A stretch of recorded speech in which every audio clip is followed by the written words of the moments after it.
Before being a host of Jeopardy, Aaron Rodgers went from the last guy sitting in the green room to becoming a future Hall of Famer, spending his decorated career proving that the 21 teams who passed on him had made a colossal mistake.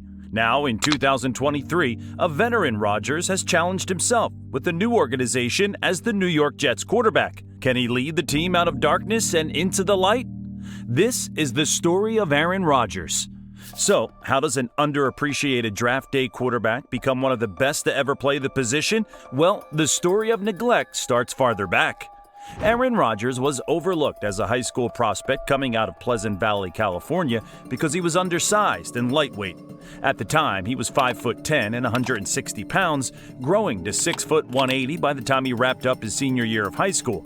But his only offer came via a walk-on opportunity at the University of Illinois. Rodgers had wanted to go to Florida State. He was a fan of head coach Bobby Bowden, and all he wanted to do was play for him. But he was rejected from the program and had a similar lack of success after sending his high school tapes to the likes of Purdue. Despite his slender frame, Rodgers had set records at Pleasant Valley in his 2 years as a starter. He was football obsessed and loved to watch and analyze the San Francisco 49ers offense. His high school coaches remember him coming into practice after a weekend having studied Sunday's NFL action, able to dissect defensive setups on tape and how the Niners picked them apart. He was always enthusiastic about the game, and his knowledge of a player his age was astounding. Despite his best efforts, Rodgers still had just one opportunity at the college level, not even via a scholarship, and he thought maybe it was time to quit. The Cali kid considered switching to chase a career in baseball before considering giving up his dream of playing professional sports entirely in pursuit of a law degree. It was then that he was recruited by Butte Community College, a local JUCO school to his hometown in Chico, California. The head coach at the time, Craig Rigsby, called the Rodgers family about Aaron and quickly discovered they only lived around the corner. He was so excited about the prospect of Rodgers that he ran through a field to go and meet the family almost immediately. Rodgers' parents weren't sure. Considering how hard Aaron had worked to earn a place on a college roster, they saw the move to a JUCO school as a disappointment. Aaron Rodgers asked Rigsby to look him in the eye and promise him he'd have an opportunity to show what he was capable of in order to earn a move to a Division I program after just 1 year. While there was going to be a position battle with the team's returning starter, Rigsby agreed, and the two shook hands on the deal. Rodgers headed to Butte, and it was instantly clear that this kid was special. Within days, he had the offense nailed and was making plays in practice that the program hadn't seen before. He had less experience than the current starter, but Rodgers was there to claim the position. That's exactly what he did. In his freshman year, playing at just 18 years old, he led the team to a 10-1 record, throwing 26 touchdowns in the process and earning them the number 2 rank in the nation. Rodgers was now 6'2" and 200 pounds and looked far more like the prototypical quarterback you would hope to see on the college stage. The University of California head coach Jeff Tedford had been looking for a tight end, and Rodgers' JUCO teammate Garrett Cross had just completed a great season, catching 10 touchdowns from the budding quarterback at Butte. Tedford sat down to watch the team's offensive tape, looking to assess Cross as a potential tight end transfer, but was immediately hooked by the talent of the quarterback. He quickly called the school about Rodgers and asked who else was currently recruiting him, to which the answer was, once again, nobody. The Cal head coach jumped in his car and headed to Butte the very next day. After watching him practice and appreciating the skill and leadership of the quarterback, Tedford extended a scholarship offer to Aaron Rodgers before he had even got home that day. Rodgers would immediately win the starting job with the Bears and went on to start at Cal for 2 seasons. He threw for 5,469 yards and 43 touchdowns during his 2 years on campus, and in his second year in 2004, led the Bears to a 10-1 record in the regular season. Their only loss that season coming against number 1 ranked team in the nation, USC, which was a 23-17 nail-biter that came down to the final moments of the game. Cal was denied a spot in the Rose Bowl, and after the season, Rodgers decided to forego his third year of eligibility with the program and declare for the 2005 NFL Draft. That year, it was Rodgers and Alex Smith that were considered the best talents in the draft. The conversation flip-flopped between the two quarterbacks constantly as to who would be the number 1 pick, and even on the day of the draft, the media were unsure which guy would go off the board first. What made matters even more interesting was the fact that the San Francisco 49ers had the number 1 pick in the draft and were in the hunt for their future franchise quarterback. Rodgers was a local kid who had been playing his college ball right across the bay, and it just seemed like the perfect fit. Aaron was extremely excited about the prospect. He'd grown up watching the Niners and studying the likes of Joe Montana, Steve Young, and most recently, Jeff Garcia, and now had the chance to be the next guy to suit up for the franchise he loved to watch on TV. He'd interview with Mike McCarthy, who was the current offensive coordinator for the Niners at the time, and had seemingly impressed the franchise. Rodgers noted that he felt better about his 45-minute interview with McCarthy than any other conversation or interview he'd had either at the Combine or while meeting with other teams. As it turned out, his childhood dream wasn't meant to be. The Niners selected Alex Smith with the number 1 pick, and Rodgers was left bitterly disappointed. But the problem didn't stop there. The Miami Dolphins had the number 2 pick, and they took running back Ronnie Brown out of Auburn. Cleveland took wide receiver Braylon Edwards at number 3, and then 2 more running backs came off the board at 4 and 5. When Antrell Roll was selected at number 8 by the Arizona Cardinals, he was the 5th of 6 players in the green room that year to be picked, leaving Aaron Rodgers as the final remaining player in attendance, currently in a draft day slide.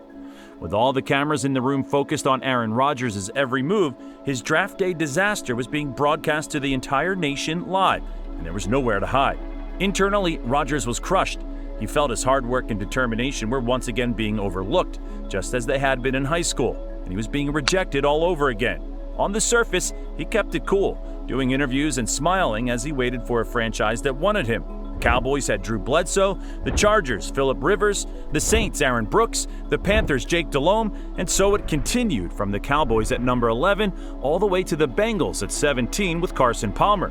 The consensus was that if Rodgers slipped past the number 16 spot, the next potential suitor would be the number 24 in the draft, the Green Bay Packers.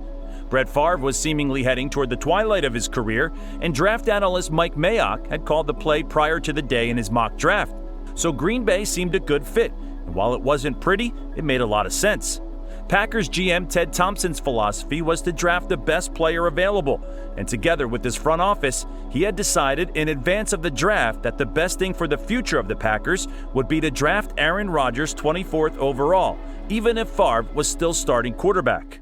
He might not be a day 1 starter, but Rodgers was excited to go to Green Bay, learn from what he considered one of the best quarterbacks of the generation, and land with a team that genuinely wanted him, which the Packers did. He would spend the next 3 seasons as a backup to Brett Favre, working on his footwork and developing under Mike McCarthy, who had taken over the head coaching job in Rodgers' second season. Favre would announce his retirement prior to the 2008 season, which opened the door for Aaron Rodgers to finally take over as the starting quarterback for the Green Bay Packers. As it turned out, the patience of both the organization and Rodgers himself paid off in a major way. As the starting quarterback for the Green Bay Packers, Rodgers would guide the team to a Super Bowl victory at Super Bowl 45 following the 2010 season, winning the Super Bowl MVP. He was named the MVP of the league 4 times, a 4-time first-team All-Pro, a 10-time Pro Bowler, the NFL leader in passing touchdowns twice, passer rating 4 times, and completion percentage once too. He holds the NFL record for the most consecutive passes without throwing an interception, a total of 402 passes, as well as the record for the all-time best single-season passer rating, which he completed in 2011 with a 122.5 score. Rodgers' career with the Packers lasted 15 seasons as the starter, plus 3 years as the backup to Brett Favre. He spent almost 2 decades with the franchise and took them to the postseason 12 times, now holding the franchise record with 475 passing touchdowns. In the final seasons of his career in Green Bay, there was continuous speculation over Rodgers' future, both with the Packers and in the NFL. He had considered retirement before signing a further extension in Green Bay following a very public negotiation process, and the Packers had drafted Jordan Love in 2020 just as they had selected Rodgers while Brett Favre was still the starting quarterback in 2005. Rodgers surged to back-to-back MVPs in 2020 and 2021, playing some of the greatest football of his career and aging like a fine wine in the league.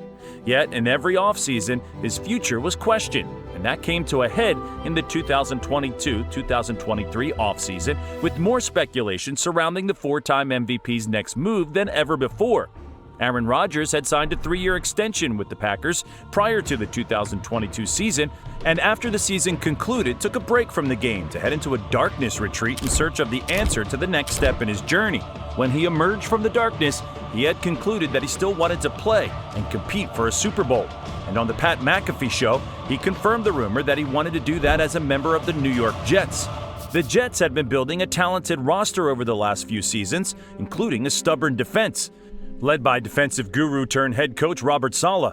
They had drafted offensive weapons in wide receiver Garrett Wilson, running back Breece Hall, and also attracted to the interest of some of Rodgers' former teammates. They hired coach Nathaniel Hackett to be the team's new offensive coordinator, who had spent years working with Rodgers in Green Bay.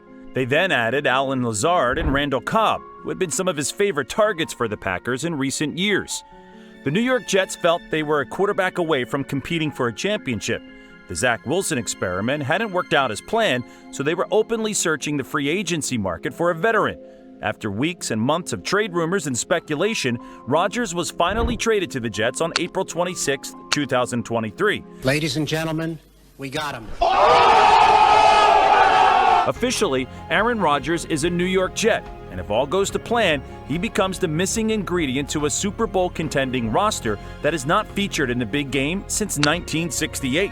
They now have a very talented roster, a great run game, exceptional pass catchers, a bullish defense, and the services of Aaron Rodgers.